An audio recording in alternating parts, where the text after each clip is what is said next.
Regard de la société civile dans la mise en œuvre de la résolution 1325 en Côte d'Ivoire à travers ses 4 P.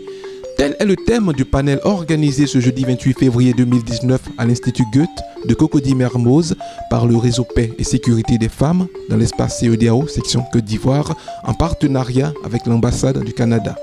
Son Excellence Madame Julie Schuldeis, ambassadeur du Canada en Côte d'Ivoire, s'exprime ici sur la participation de son pays dans la mise en œuvre de la 1325.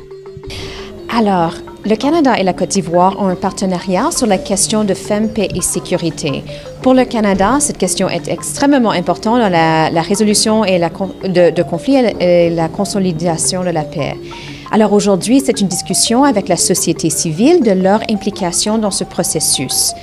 Pour nous, la société civile joue un rôle très important par rapport à la mise en œuvre de la résolution 1325 sur la femme, la paix et la sécurité, et nous sommes ravis de nous associer à cette discussion. Emboîtant le pas à la diplomate canadienne, Maître Diallo Sissoko Geneviève, responsable du RESPECOSI, explique ici les objectifs de ce panel. L'objectif visé, c'est de permettre aux participants de s'approprier la résolution 1325 et les actions qui ont été menées, et également de permettre une meilleure compréhension des défis qui sont liés à la mise en œuvre de cette résolution pour notre pays, la Côte d'Ivoire. Et de savoir que lorsqu'il y a des conflits armés dans nos pays, cette résolution permet de mener des actions en direction des gouvernants, en direction des communautés, en direction des structures décentralisées de l'État de Côte d'Ivoire. La première panéliste, Mme Madeleine Okabalima, représentant ONU Femmes en Côte d'Ivoire, nous dévoile ici le contenu de sa communication. Dans mon intervention, j'ai rappelé un peu l'historique de l'adoption de cette résolution qui a été adoptée à partir du constat d'une orientation des conflits vers des conflits civils, et 90% des populations qui sont les victimes des conflits sont des civils, en particulier des femmes et des enfants, et aussi du constat que la plupart du temps les femmes étaient marginalisées dans la prise en compte des processus de paix.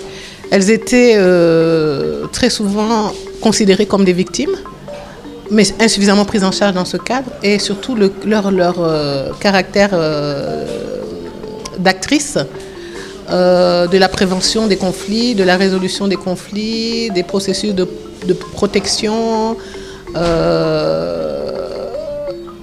Toutes ces dimensions-là étaient occultées. Donc avec la résolution 1325 et les résolutions subséquentes qui ont été prises ensuite par les Nations Unies,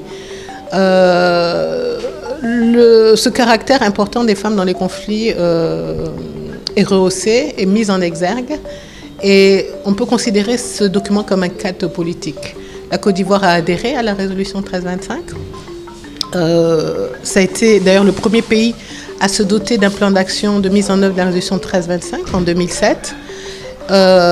Et avec les organisations de la société civile qui étaient présentes aujourd'hui, nous avons regardé ensemble les moyens d'utiliser cet outil important pour accroître la participation des femmes à tous ces processus de paix.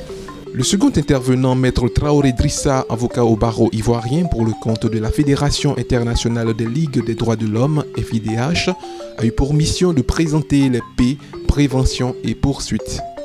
Nous avons présenté les actes et les actions de la Côte d'Ivoire concernant donc la question de la prévention et des poursuites des violations des droits des femmes.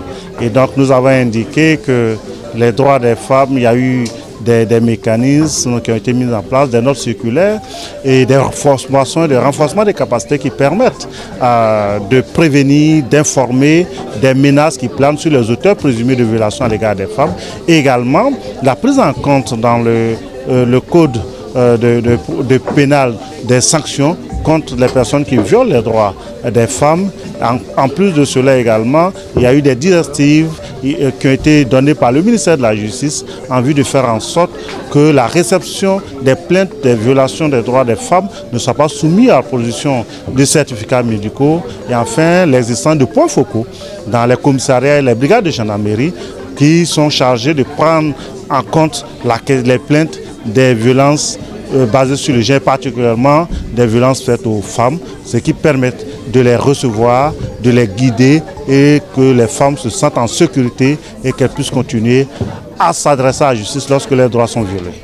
Madame Traoré Anita Suzanne, représentant le WANEP Côte d'Ivoire, a instruit l'assistance sur le P participation des femmes.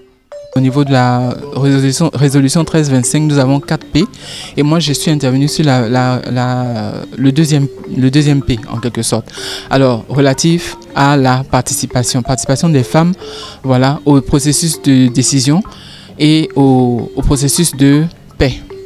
Alors le constat en quelques mots, c'est que ce soit au niveau de la Côte d'Ivoire, que ce soit au niveau de l'Afrique, que ce soit au niveau, au niveau international, le constat est le même. Il y a une volonté politique exprimée pour faire la promotion justement de la participation des femmes au processus décisionnel, et cela depuis la résolution 1325. Cependant, plusieurs défis ont été relevés qui freinent un peu, disons, qui freinent la mise en œuvre, voilà, et efficace, voilà, de toutes ces volontés politiques qui ont été exprimées. Il y a également que les volontés politiques sont reflétées par les différentes résolutions qui ont été prises au niveau des Nations Unies, au niveau au niveau sous-régional, Afrique, CEDEAO.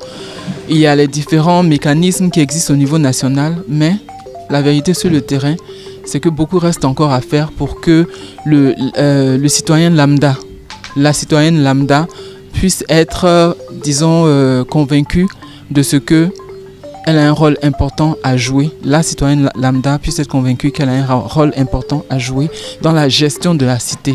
Un rôle politique, notamment un rôle politique. Enfin, Dr Ghislain Koulibaly, sociologue et consultant en genre, s'est étendu sur le P protection. J'ai pris part à ce panel portant sur la mise en œuvre de la résolution 1325 et ma contribution a été de questionner les mécanismes de protection des femmes et des filles, surtout victimes de violences basées sur le genre, dans un contexte de conflit et de crise humanitaire. Le genre varie d'un contexte à un autre, d'une culture à une autre, d'un environnement à un autre, et surtout c'est un exercice de construction et de déconstruction permanent. Donc vous conviendrez avec moi que Jean Piaget disait que c'est dans la prime enfance que les éléments socio-culturels se cristallisent le mieux chez l'enfant. Ça veut dire que le processus, n'est-ce pas, de socialisation finit par naturaliser ou rendre naturel le comportement des individus. Donc vous pouvez être victime d'une violence basée sur le genre et ignorer que vous en êtes victime.